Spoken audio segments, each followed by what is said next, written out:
Hello and welcome to Primetime Watchmaking in the News, and this edition is going to be quite rich and intense. We have an interesting selection of product launches to talk about, some general business news, come back on some auction results and what they mean, and still a few extra things to share with you. So let's not waste any time and let's immediately start with some fireworky auction results.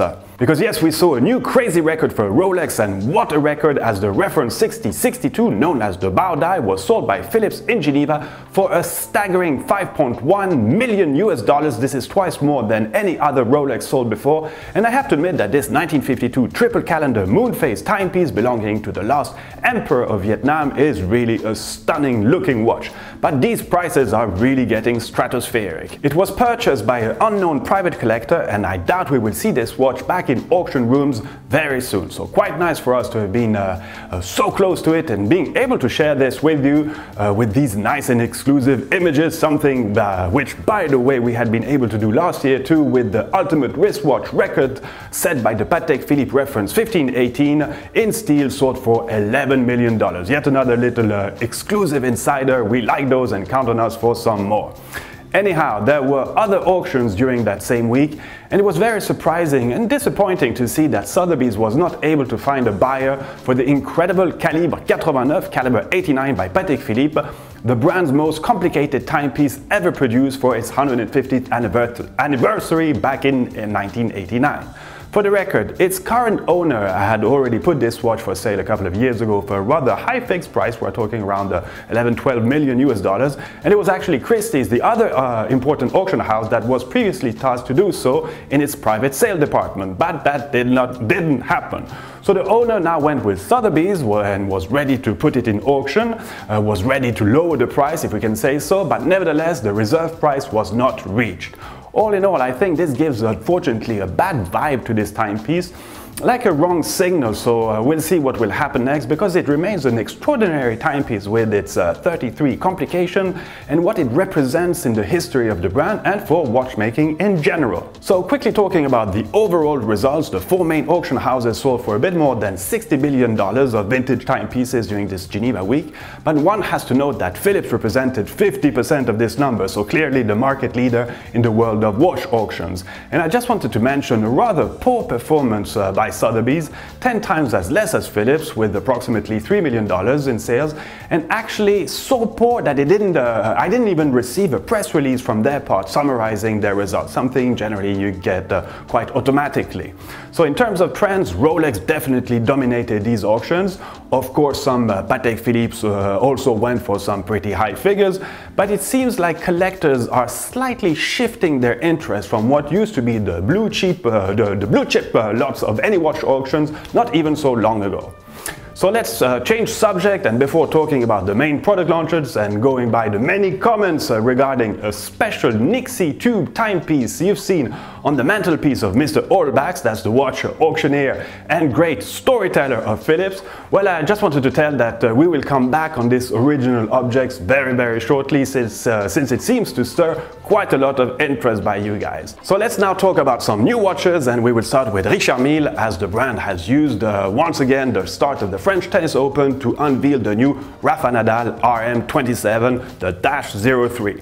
With previous versions of this extreme tourbillon watch, the emphasis had been placed on its ultra-light weight characteristic. The second iteration, the RM27-01, weighing slightly less than 20 grams, strap included, and that will be a record hard to beat, I think. So for this new version, Richard Mille doesn't really talk about the weight, but have instead focused on its shock resistance properties, as it can resist shocks up to 10,000 Gs. Yeah, well, that's quite crazy. Well, you can actually feel this sturdiness by looking at its construction, with, for instance, the fact that the case and base plate are now one, like a monoblock construction, which is made out of carbon TPT, and it is a machining achievement in itself, a rather clever one, and yet another parallel to ultra-performance sports cars. So the titanium bridges have also been developed in that direction, on top of presenting some kind of bullhead figure reminding of the Spanish origins of Rafael Nadal, something made even more obvious with the color used on the quartz TPT of the bezel and back case cover, with these yellow and red colors. So this audacious tourbillon will again be limited to 50 timepieces, and again its price is rather flamboyant as it is set at $750,000. I know, quite crazy, but that's the price to be part of a very small and special club of individuals around the planet. Talking about some other exceptional timepieces, or should I say timepiece, mb&f has just presented an incredible and spectacular version of the HM6. This is the all sapphire HM6 Alien Nation, limited to 4 pieces, and they are all unique. You have a blue, a light blue, a green and purple version, that's the color of the gasket, and in each one of them you will find 6 minute engraved aliens that look like they are kind of working and participating at the movement's good functioning. And you have to realize that each alien required 34 hours of work by a very skilled and patient craftsman.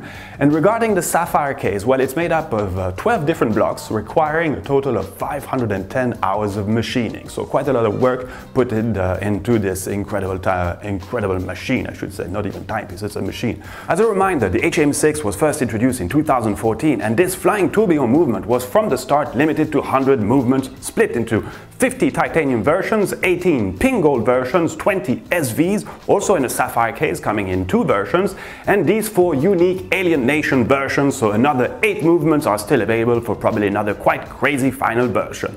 And just to mention that the price of this Alien Nation version is set around the $500,000 mark, and even though it's been introduced only yesterday, well, they've already all been sold, so how crazy is that? And again, quite a demonstration of the hotness and the appeal of the brand.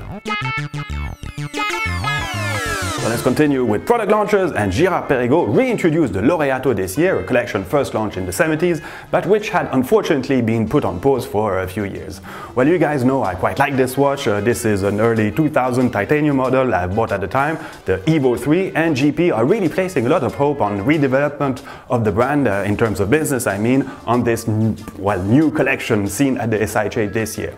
You had pretty simple models at some quite decent prices, I think, but now GP has just launched a skeletonized version coming in a steel or rose gold case. Personally, I think that both of these versions look really good, but the price for me seems a bit high, $32,000 in steel and $60,000 in gold. Okay, you have the new in-house GP 1800 caliber with its variable inertia balance, it's finely hand decorated, but still.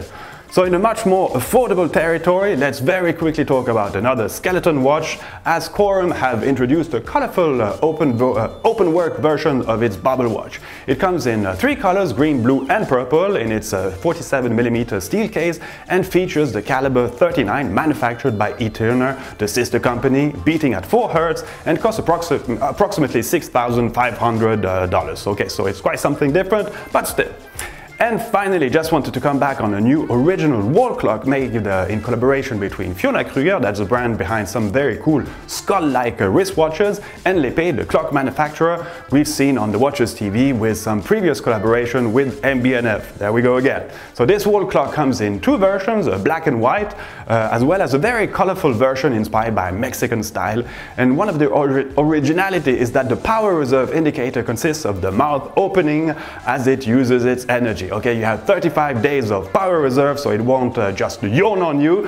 Just like that, it's limited to 50 pieces for each version and comes at a price of approximately $30,000. A very cool object, I have to say. Okay, so let's now talk about business matters, and you have probably noticed that Omega is the official Olympics timekeeper. The brand has been linked with the Olympic Games since 1932, and they have just announced that they have pursued this partnership till 2032. So quite some long-term commitment there, but for the most viewed sport event in the world, well, this for sure brings them worldwide visibility and also prevents any other brands to benefit from it, as we have heard that Seiko was really pushing hard to take this spot, hence the long commitment. During last prime time, I mentioned that since quite a long time, Swiss watchmaking export figures had finally marked a positive increase for the month of March. But I also mentioned that I didn't believe that the overall decrease will stop there, and the figures for the month of April have just confirmed that. Again, I still think this trend will continue. The size of the cake is gently and for sure getting smaller, and some brands still have to adjust to this new business environment with new and better positioned products if they don't want their slice of the cake to transform into little crumbs. Well, I'll say it again, but it doesn't take anything away from my love and appreciation for this industry, but the good old days are definitely over for most of the brands. I doubt many would disappear, I don't think so, but getting smaller for sure, and I just hope shareholders will understand that instead of just aiming for continuous and unnecessary growth, well, a watch is an emotional product and it doesn't follow the same strategy as car makers, for instance. So regarding upcoming events, I just wanted to mention that we will be attending the Geneva Trade Fair dedicated to the suppliers of the industry between the 20th and the 23rd of June. This is called the EPHG. And it's always a good place to get a feel of the industry on top of often discovering some pretty interesting stuff that might end up in some watch collection in the near future. And one last thing I wanted to add, and as a little teaser, is that our next Who's Who of watchmaking will be dedicated to Uhrwerk, a brand that is celebrating its 20th anniversary this year. And this brand has for sure opened the way to many independent brands we know today with their rather disruptive take on watchmaking. So before going back on the big independent brands, I thought it was more original and very interesting to come back on this small but iconic player of the watchmaking planet. And one very final thing, I just want to say that we had to pause our boutique endeavor. We need to get some stuff sorted first. This is you see how in the state I am, this really annoys me since it was a way of financing our activity. So for any of you who want to give us a small hand, well, we still have our Patreon campaign going on, so feel free to pledge a buck or two. So all the very best to you and see you real soon with some super cool reports coming ahead. I can really promise you that, and all the best.